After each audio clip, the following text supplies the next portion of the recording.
Today's this session is towards an integrated energy grid. We have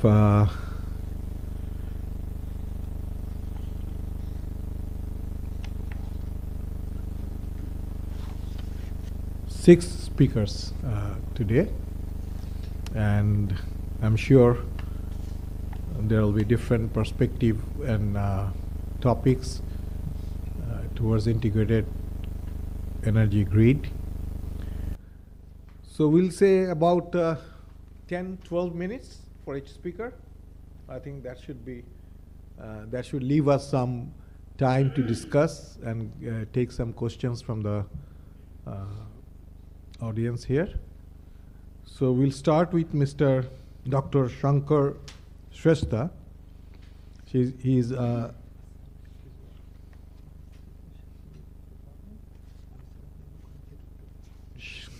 okay. It has been curtailed because I was. It's 7 minutes per speaker. All right. So we need to discuss more. I think there will be more question and answers. If we go up to 5, we'll have plenty of time for discussion. So our first speaker is a panelist, Dr. Shankar Shrestha, Executive Director, Nepal Development Research Institute. The floor is yours.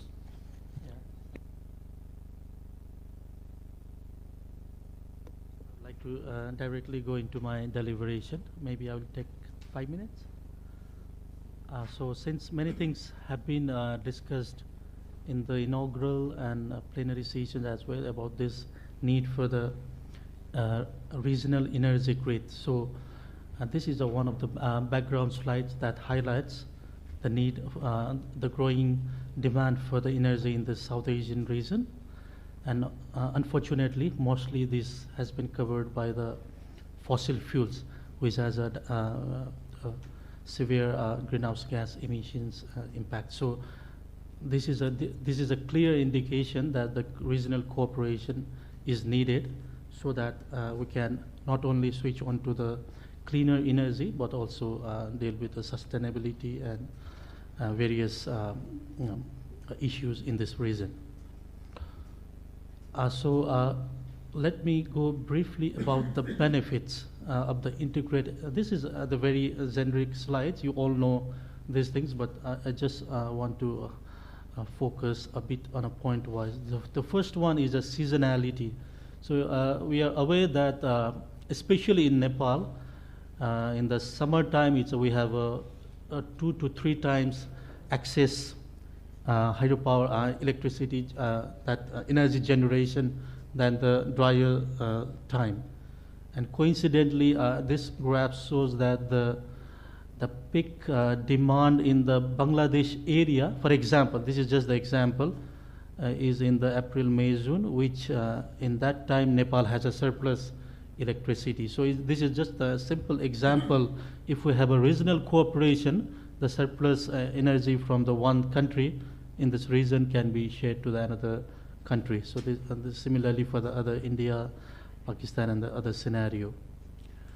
And one of the things in the seasonality is in the short term, of course, we are also, and Nepal is also importing some electricity from energy from India, but in the longer term, I think we will be in the surplus all the year round. So one of the strategy could be in the certain period that I mentioned, that there can be a energy sharing between the summer and the dry seasons like that, and we can use the facilities of the India for an instant, like we can use the India as a reservoir, whereas in the future, in the long term, after the Nepal has a surplus energy all the year round, then the hydropower of Nepal can act as a battery storage.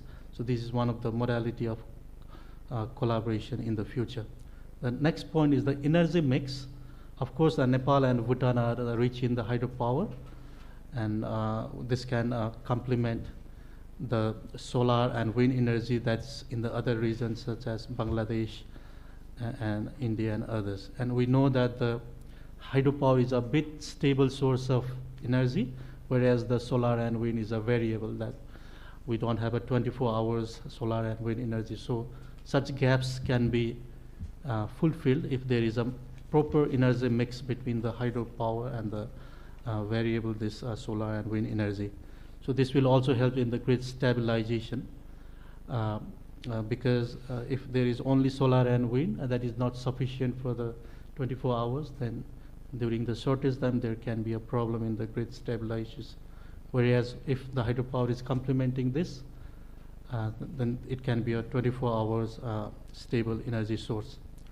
So others are just the outcome of this reason, this initiative. For example, if those who are dominant in hydropower, dominantly Nepal and Bhutan, we can have a big revenue generation, whereas using the hydropower of Nepal and Bhutan, India, Bangladesh and other countries, they can have a much energy in a much less cheaper than the other source of energy, such as fossil fuels and so on.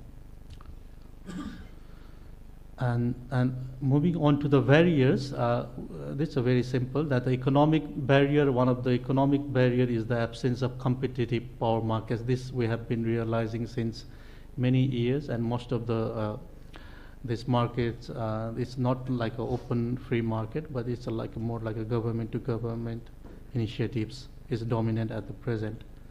Similarly, there is a technological barrier about we need to synchronize the grids, and also there is a in the South Asian region there is not the sufficient infrastructure for this regional integration.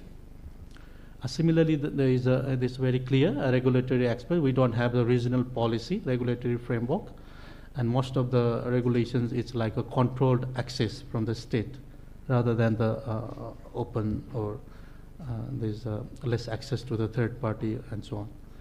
And similarly, in the institutional barrier, we don't have regional institutions to guide these initiatives. For example, in the inaugural session, there was many gave the examples of ASEAN and European Union and others, but they have a very good regional institution for the energy. This is missing in our region. Having said that, there are some of the initiatives are going good.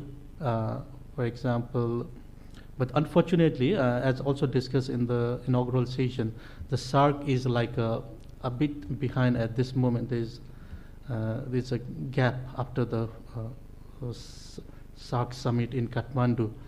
But the other initiatives are coming, like the BIMSTEC or the BBIN and so on. So in the bilateral or some one way or the other, there are some good examples of power trade happening, but we are still yet to achieve a bit elaborative on the regional side. So this is a bit old data from the 2019. This was presented by our Nepal's managing director of the Nepal Electricity Authority, Mr. Kulman Gising. So after this, I think there is recently there has been the talks are ongoing about the Sunkosi 3 project, hydropower trade from Nepal to Bangladesh, and also the Upper Arun hydropower, that is Nepal and India. And of course, in this both initiatives, India is a dominant player, or the electricity to Bangladesh is coming through the India in this time. Yeah, okay. And I think this is one of the a good example we can take, because the electricity trading from Nepal to Bangladesh via India, this is going in a very positive note. I think such type of collaboration need to be continued for the future trade as well. Yes, yeah, this is just a picture of the current trades in the energy trades, and also some planned electricity trades in the South Asian region. Yeah. Yeah, these are just, so you can see here that most of the trades, these are dominantly bilateral. We need to build on this to go to a more regional integration. So these are some of, maybe this will come at the end, but just I want to highlight this. We need to build on the bilateral trade between two countries and also give access to the third party. Any other countries should be allowed to use the transmission lines of the other countries who have this service. And we need to build the regional trust, of course, and also like the ASEAN Center of Energy or some center in the European Union, we need to build such independent center to provide the information, technology, and expertise. And we need to start with one or two good examples. And if these models are well taken by all the stakeholders, then this can be replicated. So I gave an example of Nepal, Bangladesh, India, Sunko City project, which will materialize soon. There's such type of initiatives we need to scale up, to gain a more broader regional cooperation. Yeah, thank you very much. Thank you, Dr. Sesta. You have very rightly pointed out that during the peak summer time, you have excess electricity. And if all your projects are built, then as you said, you will have excess electricity all through the year, and that will be a great source of your foreign currency earning, and you can export those electricity to India and Bangladesh. Similarly, Bangladesh during the winter actually has quite a bit of excess electricity capacity. And winter time, because of heating, North India and Nepal, Bhutan, they require more electricity, and we can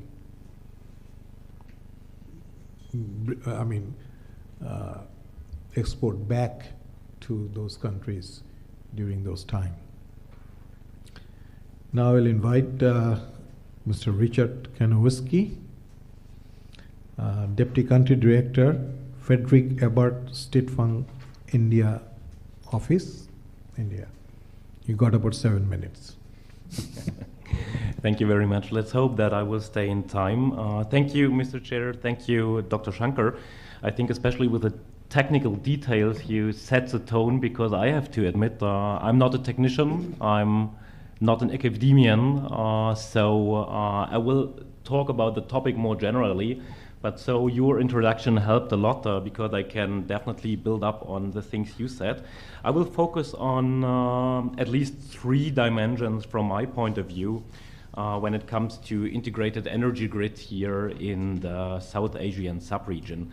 And I mean, as someone who is coming from abroad, it's very interesting for me to see every time that according to the hearts and the minds of the people, South Asia is, I would say, the most connected region worldwide when it comes to the feeling of the people. But as it was pointed out several times today in the 2 big sessions, technically spoken, and when it comes to infrastructure, when it comes to agreements and so on, in these very challenging topics these days, it's the least integrated region. And I mean, I don't have to ask the question why here, because I mean, you are all experts on this topic, but I think this is something we definitely have to face and we have to build up, because before we don't solve, I would say, this question, I mean, everything in development, especially in terms of renewables, in terms of energy security, will be brightly discussed,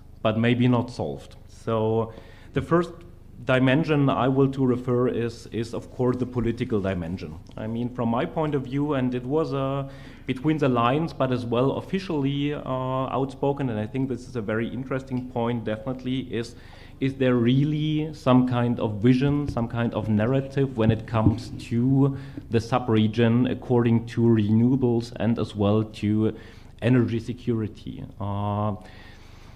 I've got the feeling, of course, bilaterally, there is these approaches. I mean, you pointed it out, Dr. Shankar, right now, but as well in the discussion, it was, we've got several agreements bilaterally, and there is as well some trilateral agreements, but I mean, when we really want to focus on the sub-region in general, so the official definition, for example, in the borders of the SAARC states, we shouldn't lose anyone behind. And this is something I want to point out as well.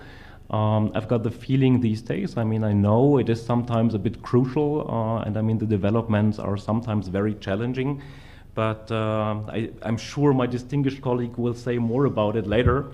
But what I was missing today definitely was as well the Afghanistan perspective. So we are talking about so many other countries in the region, and this is totally fair. But if we want really to discuss some kind of mutuality when it comes to energy security in the region, which can lead to a more prosperous economy, then I think we should take Afghanistan as some important player in the region in account as well. The second thing is, in the political dimension from my point of view, is that of course, if you want to have an integrated energy grid, you definitely need more harmonized policies on this topic. And coming back to my first thesis, I think this is something the government in the region,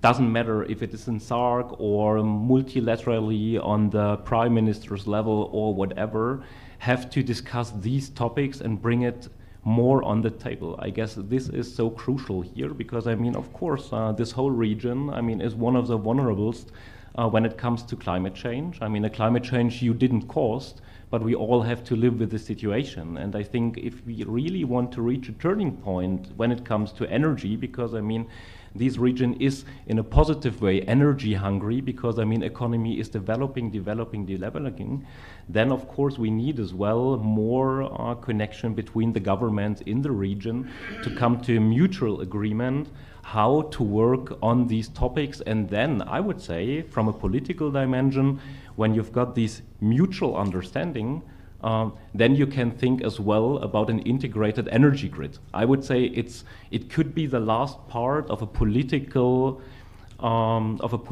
path how to work really on these topics. And I would say, coming to back again to the political dimension, it's definitely a question of narratives and a shared vision where we want to go in this region according to climate change and as well energy security. The second thing is, and I'm not so good in these terms, so I will really briefly tell about it, it's of course the technical dimension, because I'm sure there's many more people in this room who know more about the technical dimension of an integrated energy grid. But I mean, there's harmonizing again, so the question of technical surrounding, I mean, the grid itself, so what is the technical baseline? I mean, we've got different systems, so this is something you can on the policy level as well harmonize, definitely. But it's as well about financial support, for example, when it comes to risk capital, or as well, this is totally fine, 2 minutes I will reach.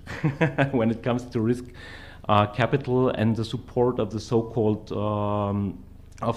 developed states, because I mean, it's as well a technical question. If I don't have the money to invest in new techniques which bring which are able to literally transport the energy, then we can think about it, but nothing will happen. So I think this is as well super important. I mean, we've got in Germany, we've got these examples, for example, with KfW, but I mean, there is lots of any other or lots of more donors who are exactly in this field, and I think this is as well important. And honestly, I mean, the so-called Western world should take a risk sometimes a bit more on this, definitely, because it's not only in gaining money back, it's as well going into risk for a greater good. So impact investment, for example, I guess it's very important as well. And the third dimension from my point of view is, of course, the business dimension. I mean, maybe you're surprised that I'm saying let them make money, of course. I mean, energy distributors, I mean, it's a business, so they want to earn money. And then we need more incentives from my point of view from the state as well, because of course it has to do with, not with welfare, but I mean, it has a social dimension, definitely. So, but on the other hand, I mean, if you really want to have an integrated power grid here in the region, then of course all the energy suppliers as well should have the chance to make money, and maybe it's then necessary to have these incentives as well. Let's stop here. 7 minutes, way too short. Thank you for listening.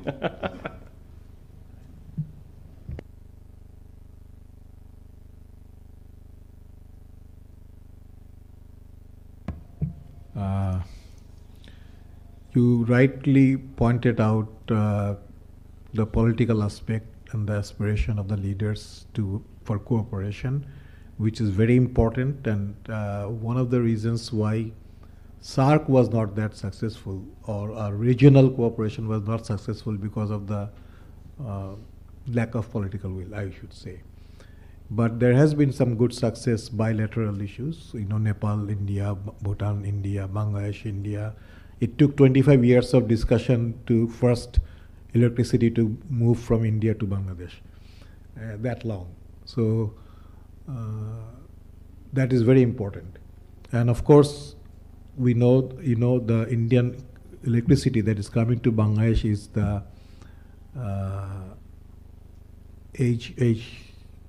HVDC, because of the lack of synchronization of technical, the frequency and other things are different, Indian network and our network. So that's a big problem in the regional level. If you don't have the same technical synchronization, then it cannot flow freely. So you have to go for high voltage DC transmission. Thank you for your presentation. And now I will request Mr. Alias Wardak. Is that right? Yeah. All right. Independent Regional Power Integration Expert, Afghanistan. So that's his bread and butter, regional integration. All right. Let's hear from Mr. Wardak. So thanks a lot, Mr. Chair. And thanks, first of all, for inviting me. I'm the only person who is representing Afghanistan, as rightly mentioned by Mr. Kanievsky. I think, to be honest, I was a bit disappointed this morning that no one mentioned Afghanistan. It's not about the regime that is there. It's about 40 million people, and that are part of this region, firstly. And I'm not complaining. These are the facts. And when we talk about regional integration very close to Dhaka, that is this Grand Trunk Road, this concept came from an Afghan, Sher Suri, centuries back. Yeah. Having said that, I'm very thankful to see the Center for Policy Dialogue to inviting me and to talk on this matter of regional cooperation. As mentioned, of course, I have a different perspective, a more pragmatic, although I may exclude some of the countries at this point of time. The question is, are we, first of all, I want to emphasize on one aspect.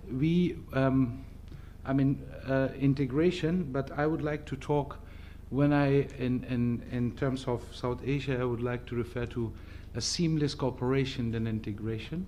That's because integration means a supranational body like the European Union has, which is not very supported, and we are not ready for such an institution. Yeah, meaning I'm referring to cooperation.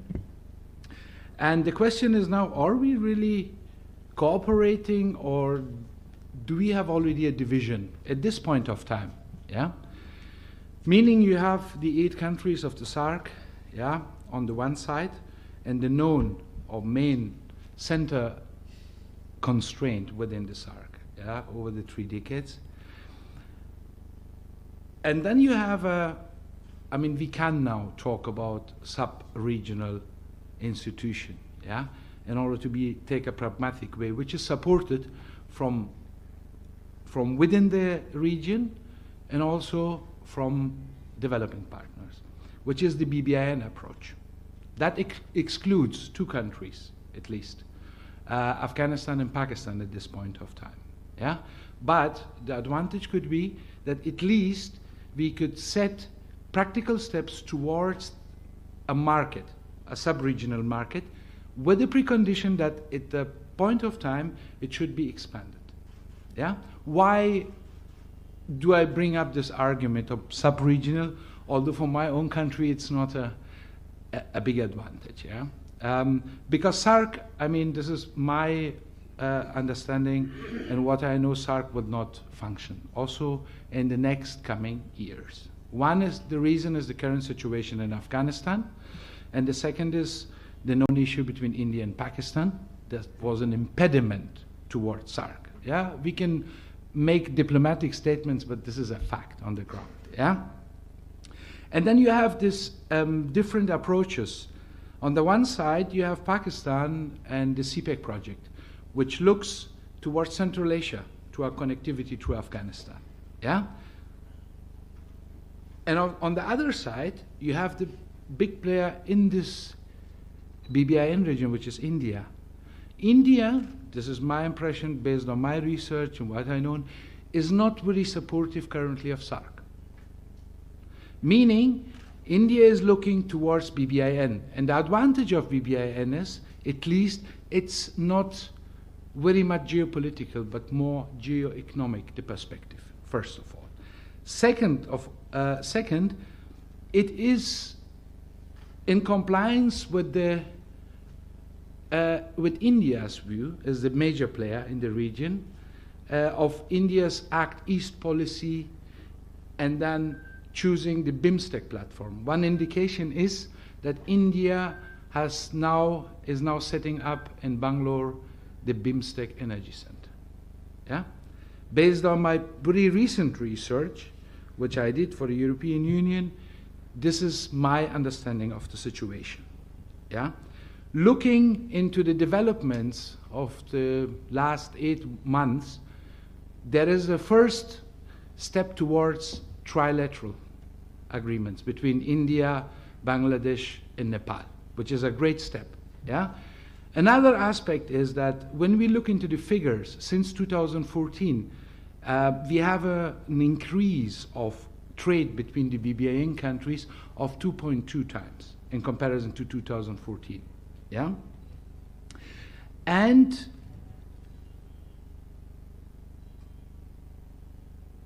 due to this geoeconomic perspective, there is also more focus on how to achieve NDC targets within the sub-region.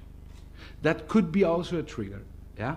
Looking into Bangladesh, Bangladesh has a vision of achieving achieving 40% share in the energy mix in 2040 from 41 from renewable energy. How do they want to achieve it? Is it viable considering the land constraints of this country? No. So it could be regional cooperation within the BBIN at this stage could be a viable solution for that. Yeah?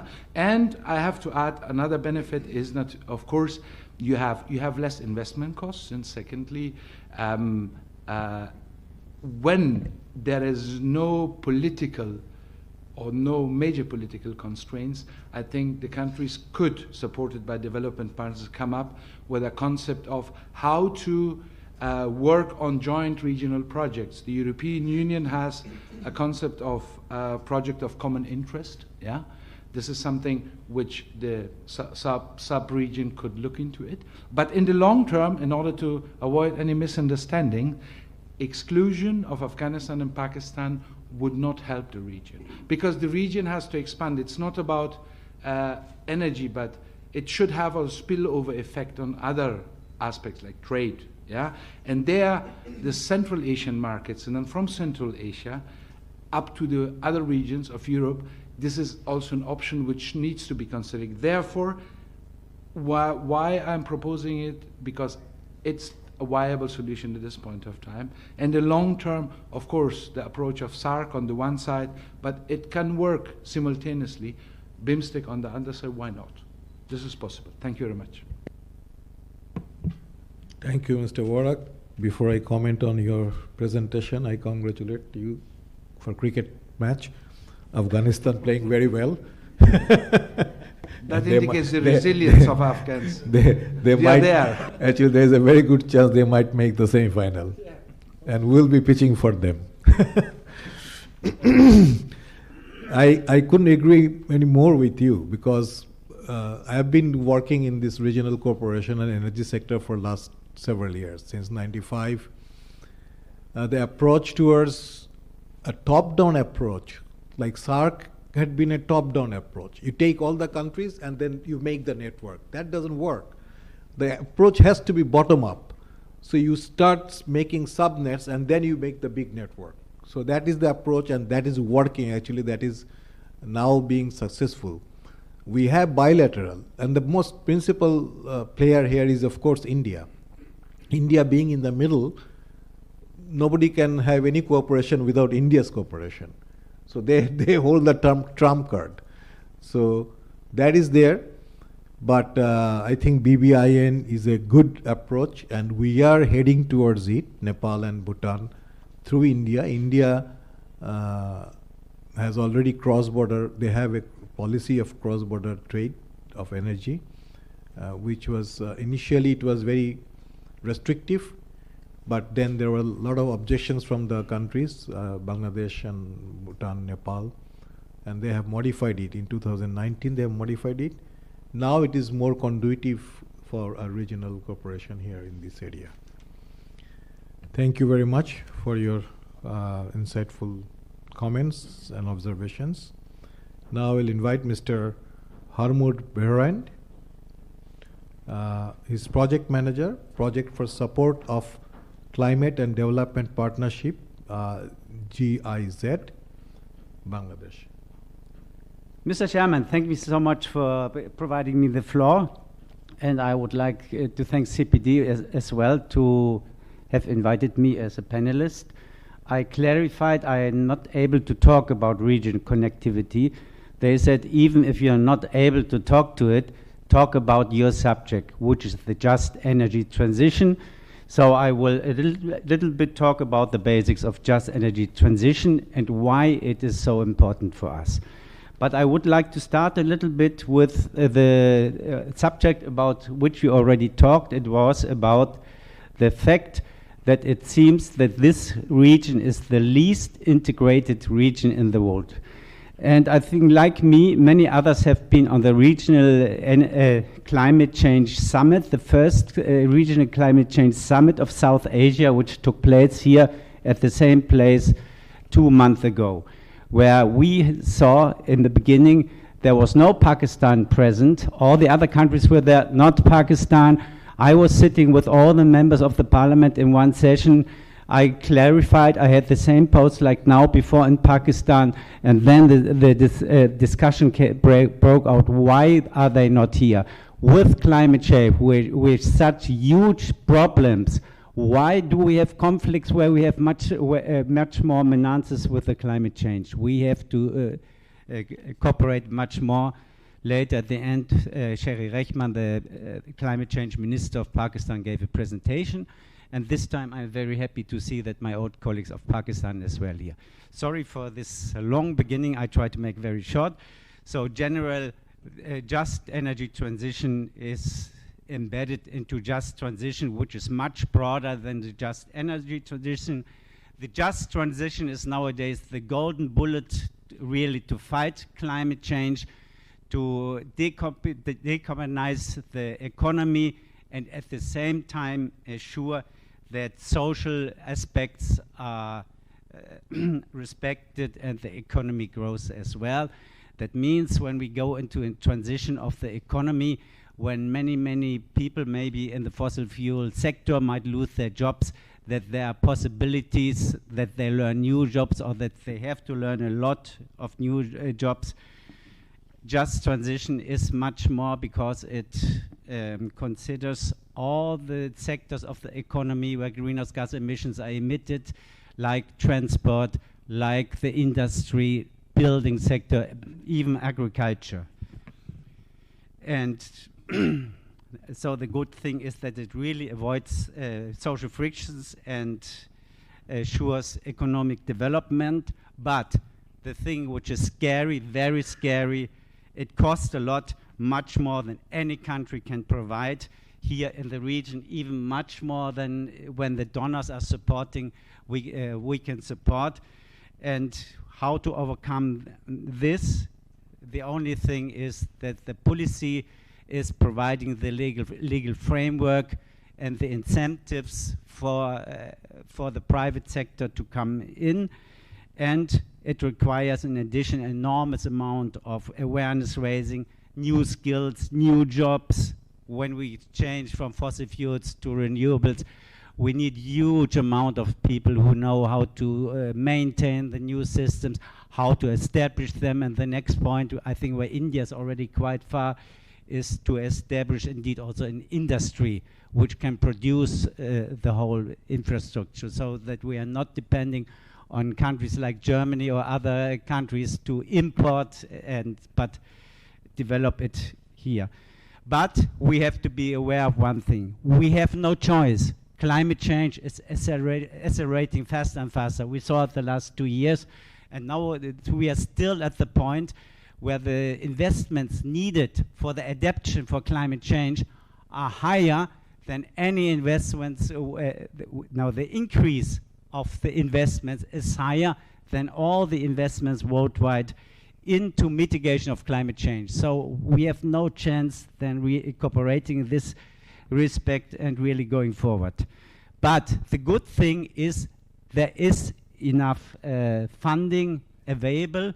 The only question is how to tap this funding, how to come to this funding, and I just already gave a hint.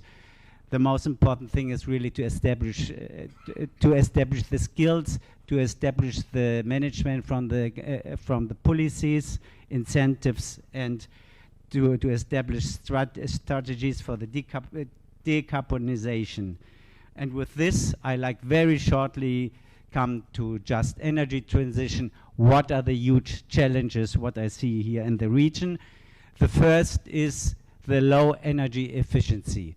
The challenge to increase the energy efficiency can save a lot of effort to really establish renewable energies or other forms of energy. Then the next huge challenge is the deployment of renewables. And here we have, of course, a lot of instruments which have to be very, very carefully and good established. I just remember the feed-in tariffs, or better conditions for net metering, so that we really have incentives to use net metering, to buy net meters, that the prices difference is enough high. Then one thing which I think will follow us the next years very much, this is the decommissioning of fossil fuel power plants. Okay, I make quicker. This one is indeed something where we don't find a solution, because many fossil fuel power plants has just come into operation and have locking capital for decades. So the next one, electromobility, private sector implication is important. And then, of course, all the funding. But concerning funding, I think we have now a huge chance with a new president and new structures of the World Bank. Maybe my neighbor can tell more about it, Ayab Banga, who just came into office. And then a huge task will be all the capacities and skill developments, about which I already talked, awareness raising, skills also on political level, on the level of the government, but of course also on the technical level. Then the lack of data is another big challenge for assessing especially future impacts of mitigation measures. And then one thing we should not underestimate, we as Europe are coming every few years with new concepts. I think 10 years ago everyone came with national determined contributions. This is the solution for the next 100 years. 5 years later we came with long-term strategies towards decarbonization. Okay, 200 years, the new strategy. And suddenly we are coming with a new thing, just transition, just energy transition. But to make a long story short, just transition includes nationally determined contributions. It's just much broader, includes also the long-term strategy, but is in this respect much broader. And with this, I would like to end my intervention. It is important really to consider this. And just last week, I made a presentation for the whole GIZ with almost 1,000 people online about this subject, because GIZ is just now starting to develop this subject very strongly. If there are any more questions about it, just get in contact with me concerning that. Thank you so much. Thank you. You did touch the most burning question in energy sector right now, which is transition, energy transition. And of course, for Bangladesh, financing human resources are very big challenges. Next 20 years, we need $1.5 to $1.7 billion each year to make the transition. That was a calculation that was published recently. And of course, efficiency, we have been talking about efficiency improvement a lot. We actually have improved efficiency quite a bit in industrial sector, especially private sector industry. And anyway, that's a different discussion. Thank you for your intervention. Now I'll request Professor Badrul Imam, who is an honorary professor, Department of Geology, University of Dhaka. Long history of teaching geology and contributing in the energy sector in Bangladesh. Professor Badrul Imam. Thank you, Dr. Amin. Before I speak, may I kindly draw your attention to an error printed in this book. It says Professor Badrul Imam, former chairman of Petrobangla. I never worked in Petrobangla, though.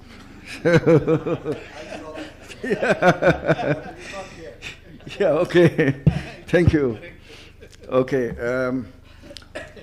Now, in these meetings, we have been talking of very important issues facing the world today, and most of the speakers were talking about the renewables, and not only in this meeting. This kind of meeting nowadays always place renewables in above fossil fuels, replacing fossil fuels.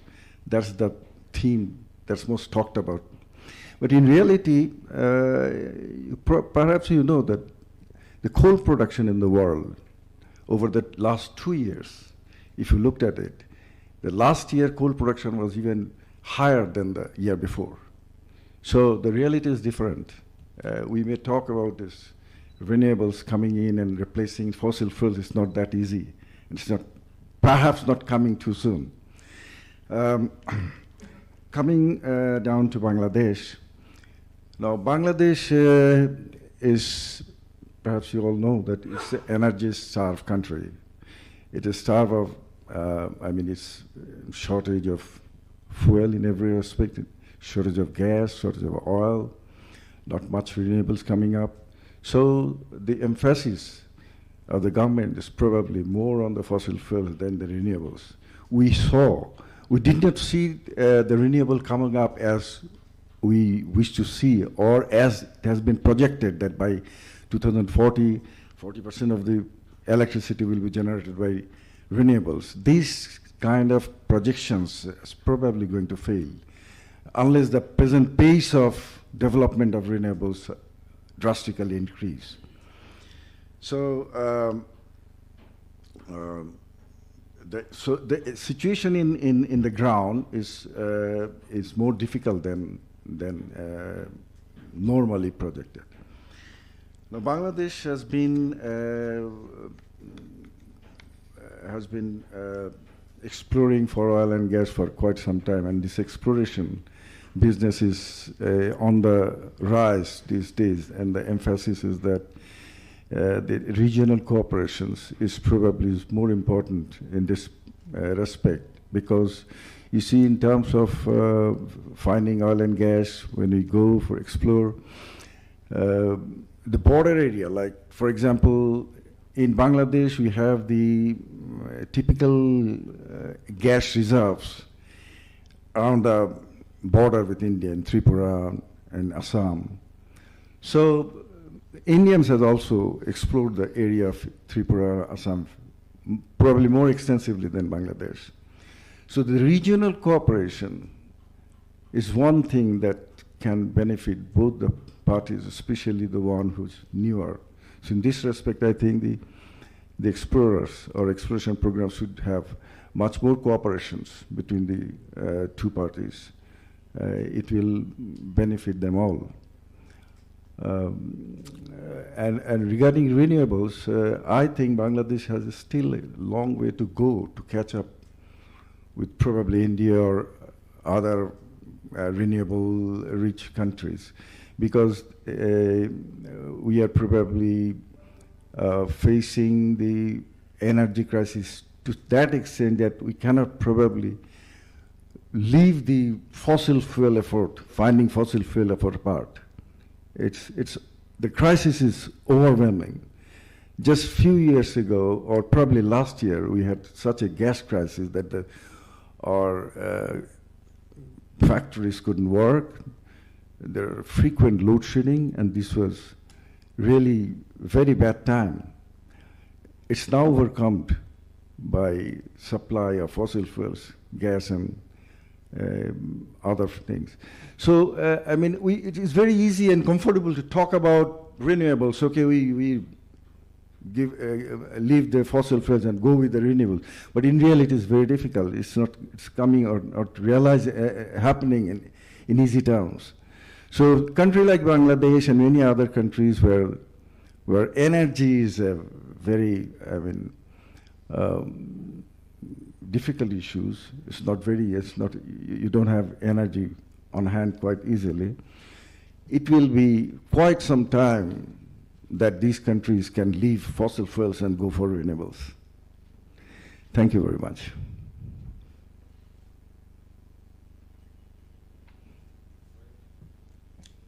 You're well ahead in terms of finishing your talk.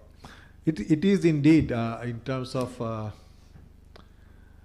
country like Bangladesh, it is a major dilemma. It's not only Bangladesh, actually. If you look at India and China, it's a paradox. It's very interesting that China is #1 country who is rolling out renewable, the highest rate. At the same time, they're adding more coal-fired power plant. Because the demand is growing so much, the renewable rollout cannot fulfill that demand. And to meet up the demand, they are bringing in coal. So, a time will come when probably the renewable will catch up, and then they will get rid of the coal or the fossil fuel. Similarly, in Bangladesh, the rolling out of renewable is very slow. In last 15 years, we approved about 45 or 47 or 50 solar projects, renewable projects. And we have only 600 megawatt peak of solar power plant right now. So that has been the level of implementation or project realization. In terms of percentage, is probably... Percentage is very, very low in terms of total thing. But the electricity demand is growing. So the dilemma is like, should we wait and not serve the country, or should we compromise the economic growth because we don't want to burn fossil fuel? So as a country and politicians, they just simply cannot afford to do that. They will have to have electricity supplied to the people and for development. But the effort has to be to improve and increase renewable as much as possible and reduce that gap. So Professor Badrul Imam has pointed out that. Again, this is not part of our regional integration of energy, but for our achievement, I believe that for our achievement of achieving our renewable goal, regional cooperation will play a big role, because India has huge area where they can produce renewable energy, and that can be sent to Bangladesh. So that will be a green energy for Bangladesh if it is produced in India. Last but not the least, our senior energy specialist from the World Bank, Mr. Mbuso Guafila. Is that the correct pronunciation? Yes. All right. All right. Very difficult for people to say it in Bangladesh, but you nailed it. All right. Good. Please. I might have to borrow this one. It's on. It's fine now. Good afternoon, everybody, and thank you, Chair, for giving me the floor on this very important topic. I think I want to let you know that I'm quite fairly new in Bangladesh. I moved here about 3.5 months ago. I was previously based in Tanzania, and I come from Botswana, very small country in central southern Africa. And I want to use it as a case study to lay out the sort of foundation for the discussion on regional integration. So Botswana, sitting in the middle of Southern Africa, is quite integrated from a transmission interconnectivity with the rest of its neighbors. It has interconnections with South Africa. It has interconnections with Zimbabwe to the north. It has interconnections with Namibia to the west. And beyond Zimbabwe to the north, the interconnections continue through Zambia all the way up to DRC, which is a fragile country, but they've been trading power with South Africa for the last 20 years since I've been working in the industry. What I'm trying to say here is just to cement some of the discussions or the areas that were discussed earlier, that regional integration does work, and I have seen it working. Actually, about 20, maybe 18 years ago, I was supporting the Southern African Power Pool. They were seconding some employees, and I was then working for a utility in Botswana. And there was a USAID study tour for South Asians who came to see a power pool, how a power pool is operated, how it was formulated in Southern Africa. I was then working in the planning committee of the Southern African Power Pool, and I met some of them. Not that I can remember the faces or the names, but yeah, we did have some good South-South exchanges with them back then. Now, fast forward to 2023, I come here, still working in power. I'm expecting that there would have been a lot of progress made in the integration, especially of electricity, especially in the BBN area, barring the other challenges that we have going up north of India, political barriers. I realize that there is far less interconnections than they should be. There should have been more progress in the last 20 years. And I've been spending the last few months wondering what could be the major reasons for this, looking at the differences between what I have seen in Southern Africa and in my past role in East Africa, formulating a new power pool, what is missing in the South Asia region. I realize that there are no enabling political treaties or political frameworks. First, I think without the underpinning political frameworks, there is no way that the technocrats and the business people can build cross-border long-term investments such as the ones required for power, for transport, or for water. It becomes very difficult. And the first thing that I know there is SAC that I thought is missing is the absence of a secretariat or coordination mechanism that will facilitate the building of transmission lines, the building of any infrastructure that interconnects. I'll focus on power here. Such interconnections. If you don't have that, you can't have trade. You can't have market-based trade, day-to-day trading, because there is nobody who monitors and who manages the trades. And there has to be somebody who sits at some specific point representing all the participants from different countries and issuing out invoices, making sure that the rules are complied with by the different market participants, and doing investigations in the event of certain, or should there be events that require an investigation. I think that is lacking. I have seen that there are interconnections between Bangladesh and India, for example. They are very point-to-point, right? They are specific to one supplier sending power towards Bangladesh. And I think there is opportunity to scale up that based on the existing trade relationships. So I have been at the World Bank. I've been looking at see what analytics have been done.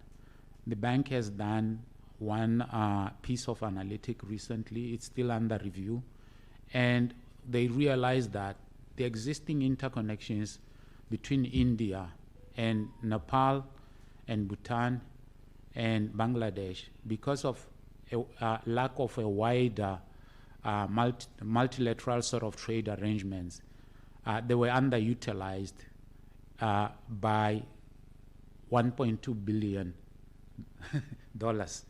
And then the analytics went further to say if there is regional electricity trade in the BBIN only, by 2025 trade volumes would potentially reach 68 billion. And that will lead to savings of over 17 billion in terms of deferred capital investments and savings in fuels. And a country like Bangladesh would benefit significantly in the summer, as some of the earlier speakers said, by importing renewable energy from Nepal, from Bhutan, through the India grid to meet its demand. So I realize that I'm running out of time.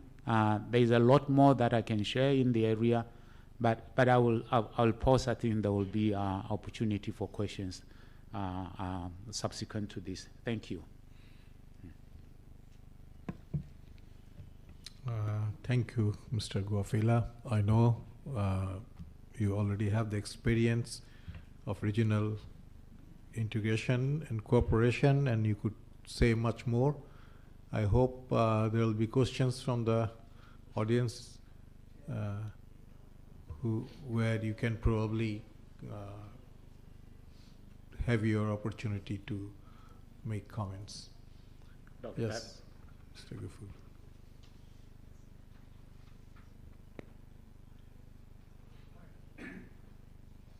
My name is Gafur.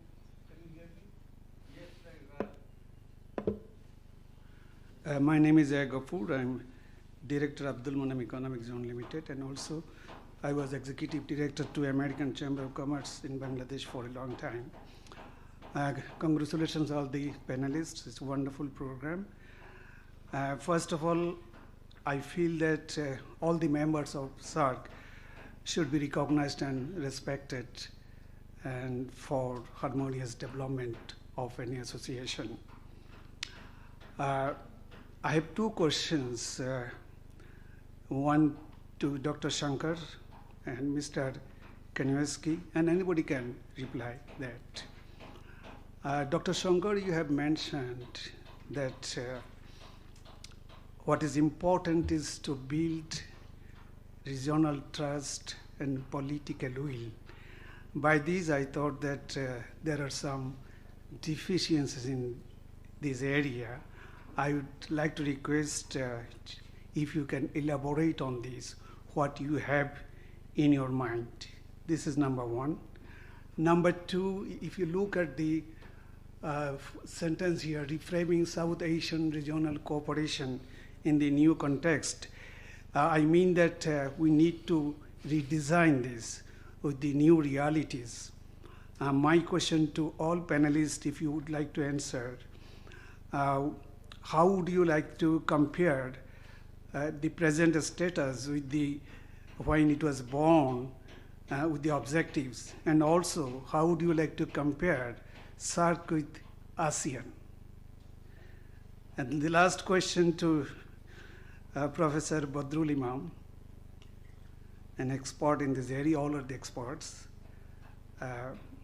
Bangladesh has done a wonderful job in the areas of energy development, but even then, we realize when there is no electricity, when there is load shedding, then we can really feel that how important is this for us. My question to you, what do you think if you,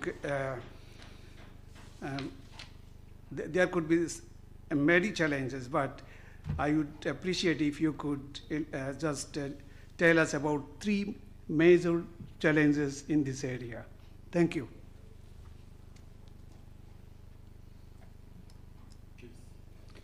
Yeah. Sorry, Dr. Tamim, I have 2 questions. One is political and... no, it's not work. Can you please identify yourself? Yeah, my name is Bhuvneka Perera from Sri Lanka. I'm the Secretary General and CEO of the Ceylon Chamber of Commerce. I'm no expert in energy, but a little bit of understanding. I have 2 questions. One is political and controversial. Second thing is about the energy generation. I'll take the second one, which is the energy generation first, keeping the controversial ones for the second. We all spoke about energy generation in terms of renewable as well as fossil fuels. But I believe we skipped on the area of waste to energy. Waste to energy is a thing where we have 2 advantages of primarily of creating energy, generating energy. Second thing of the advantage is that it's cleaning the environment. Second one, the political and the controversial one, is that it's a brilliant idea of countries within a region of sharing energy. But with the recent experiences that we have seen, the real lifetime experiences that we have seen in another region, especially in Europe, where gas is being supplied and that is being taken as a political tool. How we could avoid such situations taking place, because anything could happen. We may have agreements, we may have bilateral agreements, but who knows, anything could happen. Good, very good question actually, the second one. The first one I can answer, I'll just tell you, this waste to energy is more a waste management issue than a energy production. So that's why when you are talking about energy generation, waste energy is not considered as a major solution. It's more as a waste management issue. Lydia, red. Thank you, Chair, for giving me the floor. I am Benuga Firdousi, Senior Research Fellow from Bangladesh Institute of International and Strategic Studies, BIISS. I have 2 questions to 2 panelists. My first question is to Mr. Guafila from World Bank. Taking you from the observation of the respected chair, that if we summarize the situation of energy cooperation in South Asia in one line, it is that, I mean, India sits in the center of South Asia, and there is, if I can say, India is less interested, have been less interested in such cooperation. India has always promoted for bilateral cooperation instead of multilateral cooperation, but the scenario is changing. I would say, as our chair has also mentioned, that India has changed its rule of regional energy trade in 2019, and slowly that is progress is going. My question is to Mr. Guafila is that in the changing geopolitical scenario of the Indo-Pacific, we know that the big powers are trying to bring the small powers on their side. So capitalizing this geopolitics, can we capitalize this change geopolitical scenario to increase the energy cooperation in South Asia? And my second question is Dr. Bodrul Imam sir. Yes, we have many challenges in terms of renewable energy in Bangladesh, but my question is, should Bangladesh start preparing for this transition? We know there are many challenges, but my concern is that if we don't start the preparation now, should we be left behind when it was time to depend more or solely on renewable energy? And what should Bangladesh's preparation and what preparation Bangladesh has made so far? What was the Bangladesh's achievement in this regard in preparing itself for this transition? That was all from my side. I thank the panelists for their wonderful presentation and looking for the answers. Thank you. I think I will allow the panelists to answer, and then we'll go again for the questions. Okay? Dr. Shankar, I think there were two. One is political trust, and the other one was redesigning and SAARC-ASEAN comparison. Just briefly.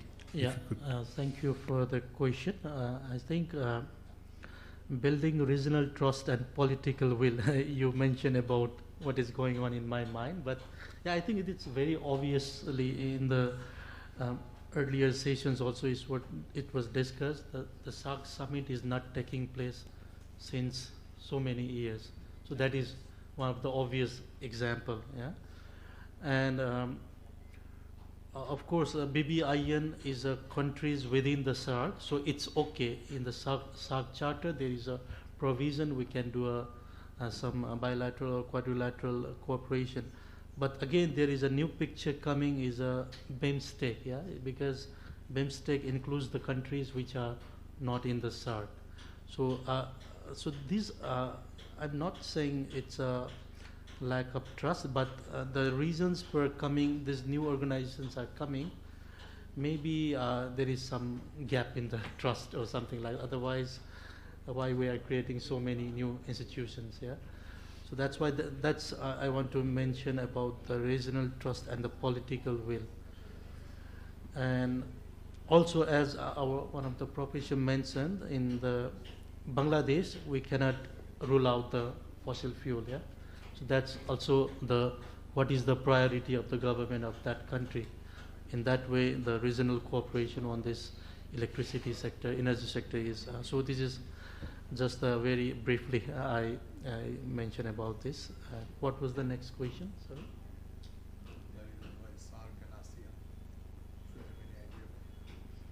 I think this was also discussed in the morning. Like in ASEAN also there are many conflicts going on among them, but still they are good in for the regional cooperation in the energy sector. But I think it's we should be the conflict and the cooperation in these sectors should be somehow, it's like one should not impact the others. The cooperation should go in one way, irrespective of what the country situation is, the bilaterals, something like that. So that is the one example I want to highlight. And also in the ASEAN, there is a dedicated regional center for the energy.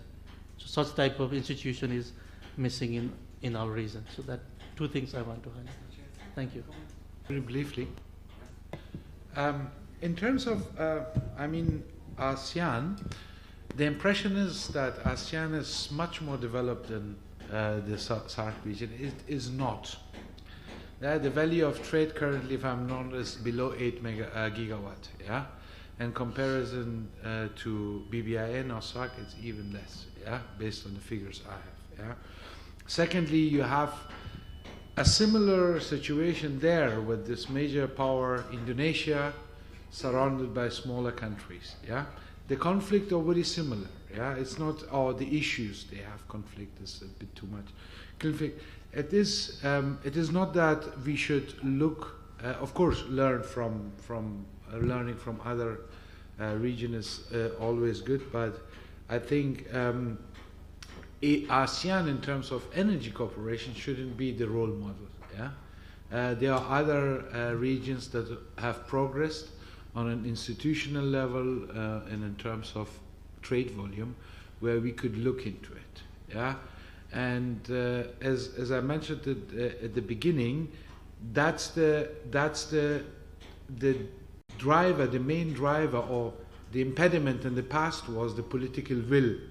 But if you have this major power within BBIN with India, and that is willing to foster a cooperation, to go into at least at this stage trilateral, there is a possibility to expand that in the future. And as India is also looking towards Southeast Asia in their strategic approach, and that's the reason why they have supporting now since 1 or 2 years extensively the BIMSTEC. This is the path we could take without, as I mentioned, excluding the other South Asian countries in the long term, of course. And by the way, we have a SAARC Energy Center in Islamabad. Yeah? There is an energy center of SAARC.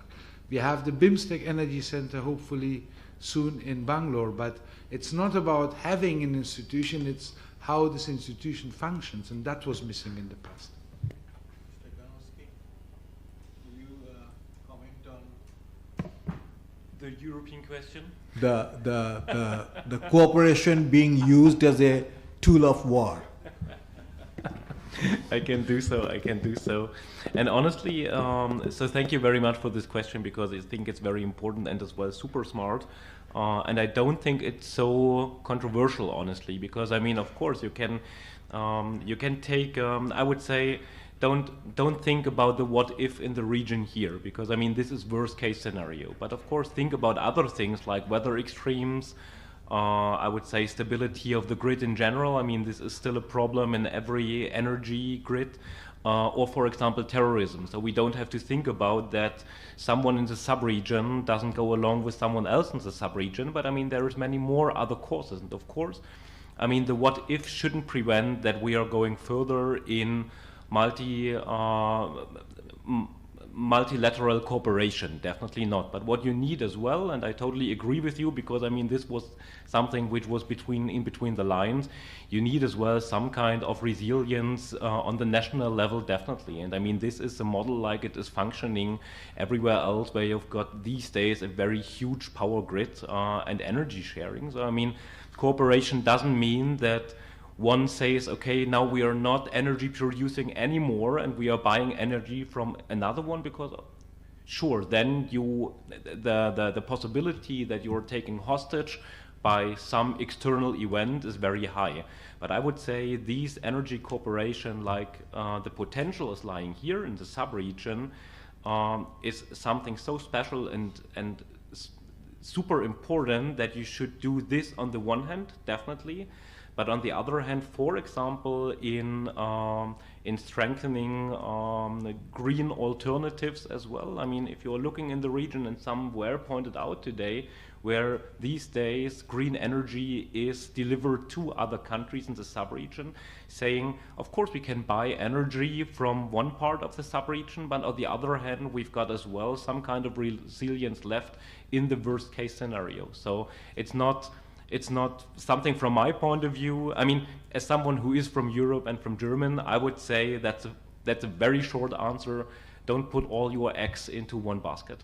And this is something what we learned, definitely. But I think on the other hand, I mean, and this you have seen as well in Europe, it's possible. I mean, if we would have thought a bit more about some kind of energy resilience before this conflict started, you see we used, I mean, it was 4 to 5 months to make Germany completely energy resilient, even though the pipeline was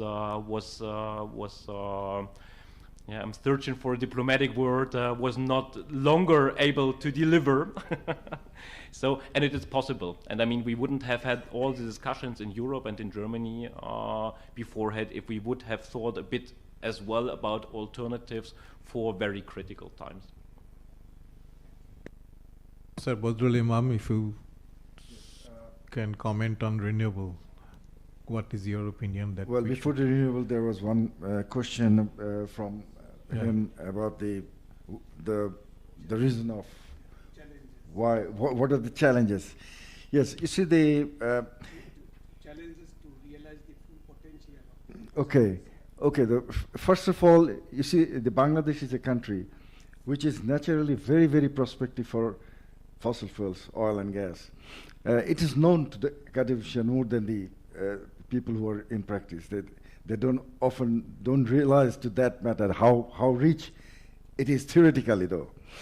But the problem is that the challenge is that this has not been taken up as seriously. Like why I'm saying this, Bangladesh drill 1 well per year, on an average.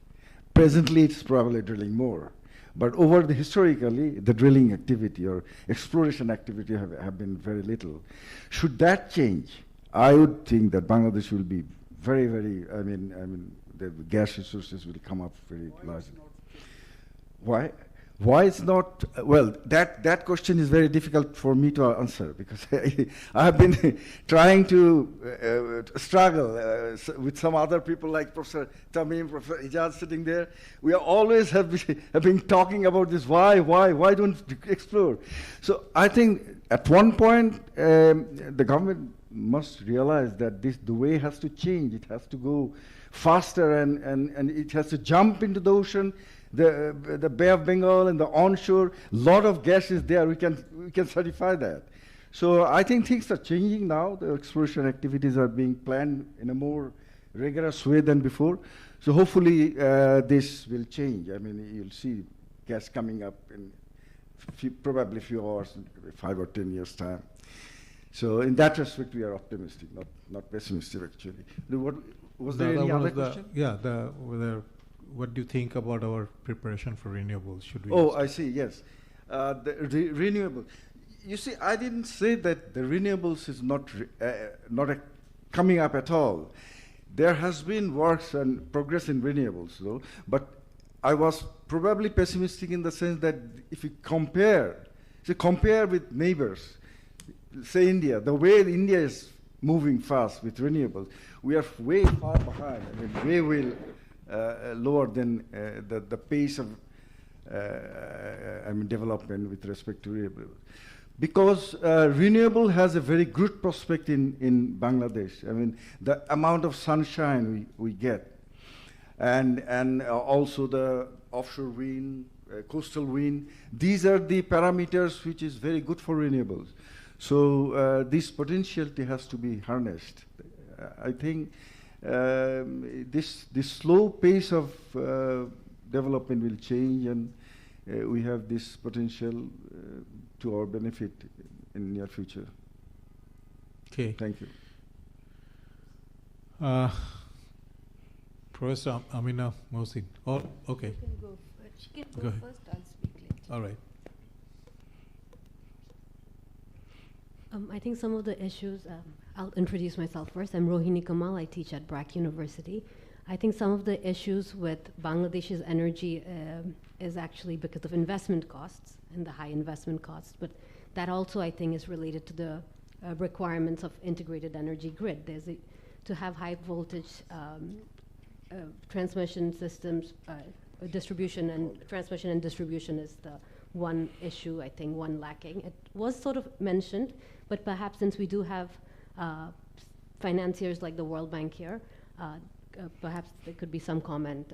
And also, of course, we have partners like from Germany as well. So some of the financing aspects of an integrated grid or a smarter grid that allows both the renewable issue to be solved, but also the integration issue to be solved.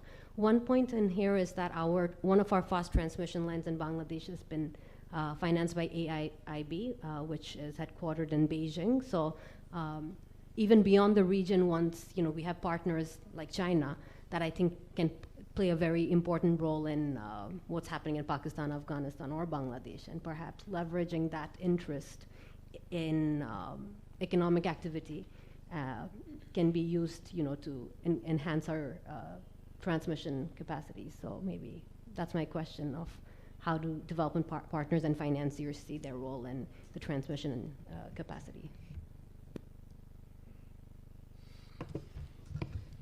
Thank you, Felix. Thank you, Professor Tamim.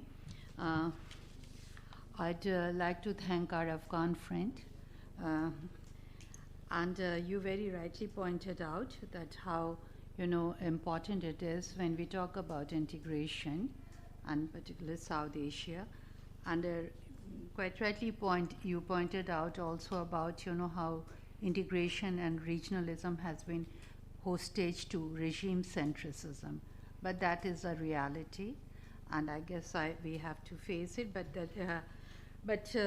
at the same time, when you were talking about the sub-regional corporations, you did mention that you do expect that, or your expectation is that it would spill over into regional cooperation in order to move towards integration. So given the regime, this is something I'm throwing it to the panel, that given the regime centricism and the politics, that is in South Asia, do you really see a prospect of sub-regionalism spilling into regionalism? That is number one. Number two, when you talk about BBIN as a geoeconomics, strategy, do you, don't you see, my position would be that it is as much geopolitical as it is geoeconomic, because obviously if you have India as the pivotal factor over here, the China factor is there. Thank you.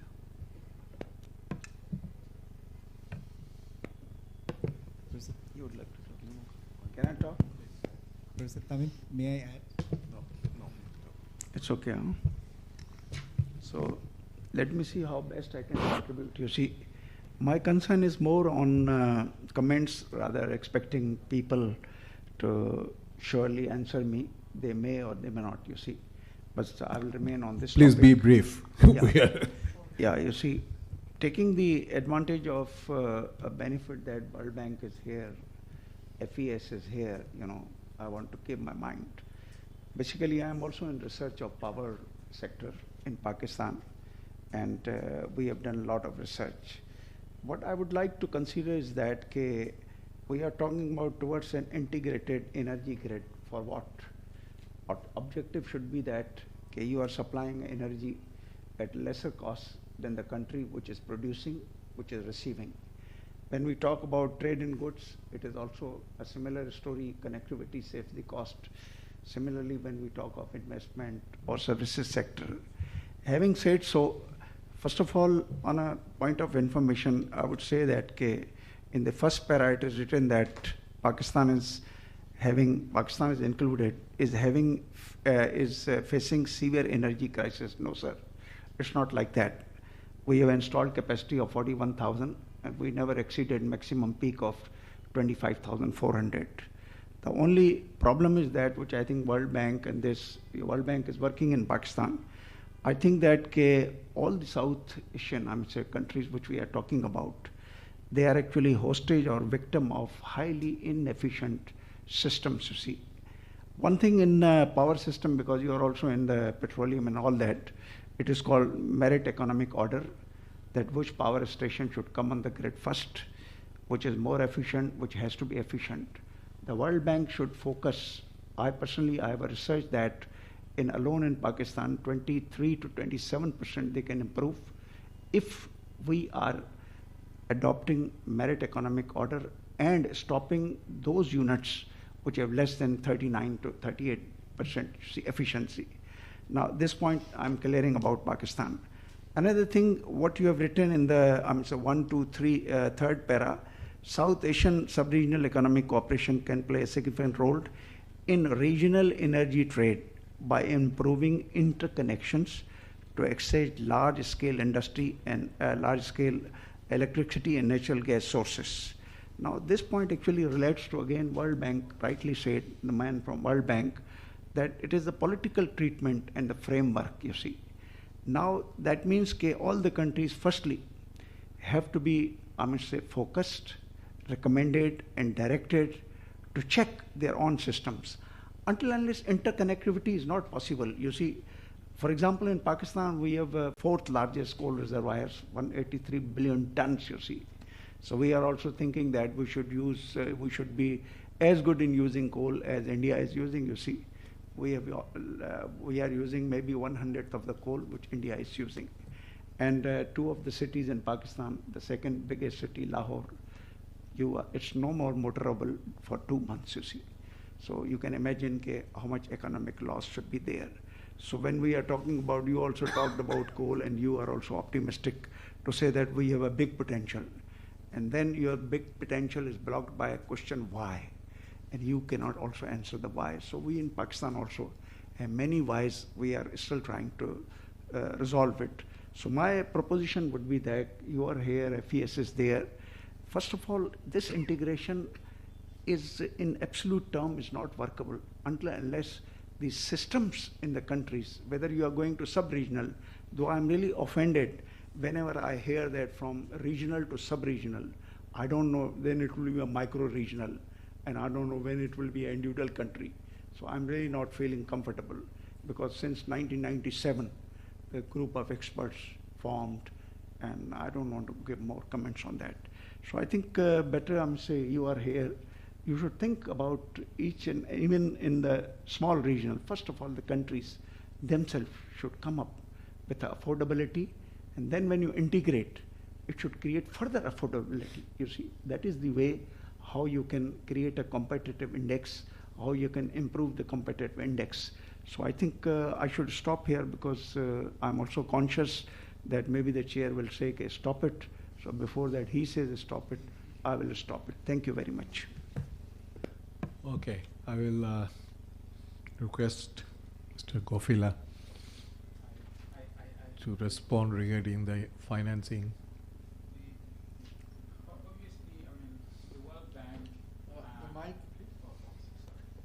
The World Bank does support our partners, which are country partners in many ways, and regional integration is one of the priority areas that we are focusing on, to the extent that we have a regional integration country management unit, so we call it, just similar to the country management unit that we have in Dhaka, which looks after Bangladesh and Bhutan. We have one that looks after regional integration, not only in energy, but in water, in transport, and in other sectors.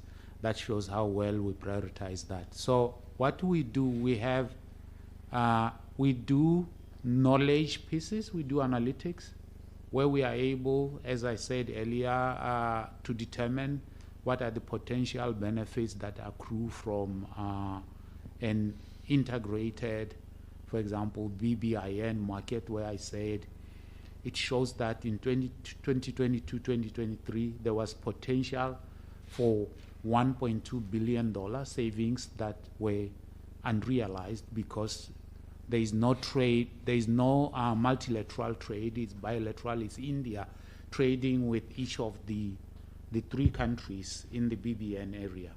So, and we also, based on this analytics, it is estimated that if trade is to be facilitated, by 2035, the trade will build up to 68 billion. And the countries participating as a group, sometimes we don't single out who will benefit what and how, but as a region, there will be savings of over 17 billion due to deferred capital investments in generation, because you can benefit from your neighbors, and there's a diversity in demand profile and other things, such that you could use your neighbors' generation capacity at peak, because they are already on the off-peak, and or they don't need it at that time, and these kind of things. So there are lots of benefits to be realized from that. So we do that as well. And then another thing that we do at a technical or commercial level is we also help the countries to build up agreements. We can support them on that, on how they can run an integrated regional energy market.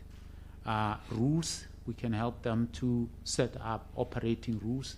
This is more like on the regional institutional capacity building level. We also could do such support, what we call assessments within the different member countries, to figure out what investments would be needed in terms of soft and hardware investments. For example, some countries might need AGC, they might need to enhance their protection and control and communication systems, and and those kind of things. We are very much supportive of that. And then when it comes to the actual primary investments, largely in the region, this has been publicly financed. Yeah, but we also look at coming up with new investment modalities, perhaps using the private sector, and we provide de-risking instruments for private sector to invest, for example, in transmission lines, and these are long-term, with long-term agreements with some governmental support. We do that, and we can also at generation level. We realize that the public does not have a sufficient large enough purse to finance everything. We also have de-risking instruments, and we use our halo effect sometimes to crowd in private sector investors and bilateral investors by using some support from our sister companies such as IFC, who can invest in debt and equity, and MIGA, who can provide political support guarantees. And we also do some, for example, currency convertibility is a big issue nowadays in the region. We can provide hedging instruments against that. So those are the kind of things I provide. I think I did that in a more indirect way without answering a specific question, but I think I have covered. Okay, thank you. We have actually run out of time. Got just 5 minutes. I'll try to summarize. I know you had something to say about regionality, but I think sub-region is still better than regional, or nothing. So if 4 countries can benefit, 4 countries can benefit. No, there is no need to micro-regional, because you are growing from bottom up. You go to sub-regional only when you have your own necessity or your own demand finished, fulfilled. Chair, I need to make a comment. Okay, sure. In order to, I mean, as I agree with you, it's better to have a sub-regional cooperation at this point of time. It is evident, yeah. I met you in 2016. We had a brief discussion, yeah, on cooperation, if you may recall, with Ambassador Kakachel upstairs, yeah, in this other hotel. I mean, we are still there, yeah, with SARC. Let's be realistic. But look, the concept, I mean, what I think, currently we have a silo, I mean, we have a line between 2 countries on the one side and the rest of South Asia on this side. If this side, BBIN, can work together, plus Sri Lanka, yeah, where there is an idea of interconnection between India and Sri Lanka, if they can work at this point of time, that's fine. Look, on the other side, we have this connectivity with Central Asia. We have CASA 1000, supported by the Verba, under implementation, yeah, between Afghanistan, Central Asian countries, Afghanistan and Pakistan. We have still the idea of TAP, Turkmenistan, Afghanistan, Pakistan, which is supported by EDB. And then we have this long story of TAPI, okay? Just this is gas, but it's at a certain point, let's have this vision, let's be hopeful, yeah, still. If the situation changes, then connecting these 2 systems, if Pakistan and India are ready, one day, let's hope, then this is a very easier than wait until day X that these 2 countries come up with a solution, yeah, on a bilateral level, so that we can cooperate. So it's better to have these 2 sub-regional, it's just an idea I'm sharing, than waiting for cooperation on a SARC level. Thank you. Actually, you know, we are not coming from regional level to micro level. We are going from micro level to regional level. That is the idea. Not a top-down, but a bottom-up approach. There's a request from Mr. Oh, please. Sorry, I kept a bit silent because I was not requested, but I need to do three short remarks. The first one is support from the partners in renewable energies and clean energy. We have the big Team Europe initiative on green energy transition, which encompasses more than 100 million of investments from the EIB. 400 was just committed, but we have in addition this was committed last week by Sheikh Hasina. This is clear. And in that respect, we estimated also the renewable energy potential. And it's far more than even than Bangladesh currently uses. For instance, 35 gigawatt just for offline, for offshore wind, a lot for photovoltaic, and a lot more. And if the subsidies on fossil fuels would be reduced, and the incentives for net metering would really be incentives, and all the solar panels on the roofs would also have converters, I think the story would be totally different, and the evolution could be exponentially. We are very much supporting on this, and we will continue cooperating on this. Thank you so much. All right. Thank you very much, everyone, for attending today's session. I especially thank the panelists. Just to summarize what I have heard, that political willingness is the number one barrier, in fact, in regional cooperation.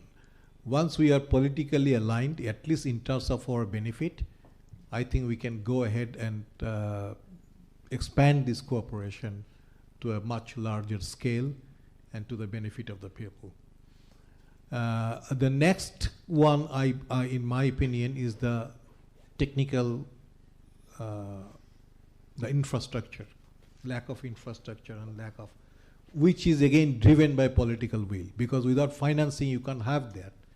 So once you have the political will and then you have the infrastructure, then I'll just give one example.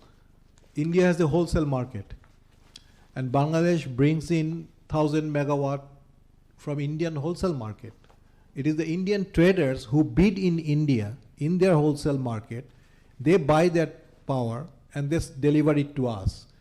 And India has said that we could take part in that bidding and buy power from their wholesale market, provided we have the infrastructure to bring in the electricity here.